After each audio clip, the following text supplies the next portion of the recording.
La note de Macky Sall exigeant que les passations de services entre ministres sortants et entrants se fassent dans la plus grande sobriété après la bourde du ministre Mbagnick Ndiaye a été jetée dans la poubelle. En effet, les passations de services festives ont encore repris de plus belle.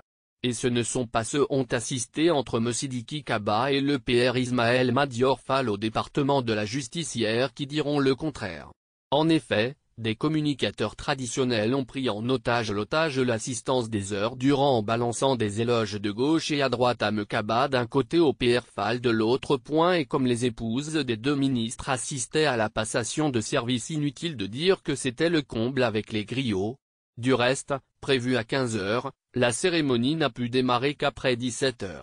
Car chaque camp voulait casser la baraque pour faire plaisir à son ministre et à sa fille.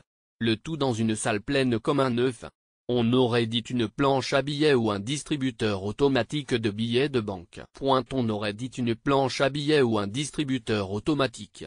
Conscient qu'il y avait moyen de se remplir les poches comme jamais, un communicateur traditionnel venu de Tamba a alors tenté son coup dans une envolée panégyrique pour retracer l'histoire de Rufisque, la ville natale du nouveau ministre de la Justice.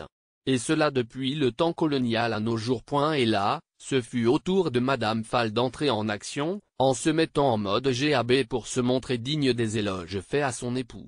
Et comme le désordre avait fini de s'installer dans la salle, Soro Diop, conseiller en communication du ministère, s'est résolu à intervenir pour remettre les choses à l'endroit. Mais la coupe était déjà pleine. Texte Vox Populi.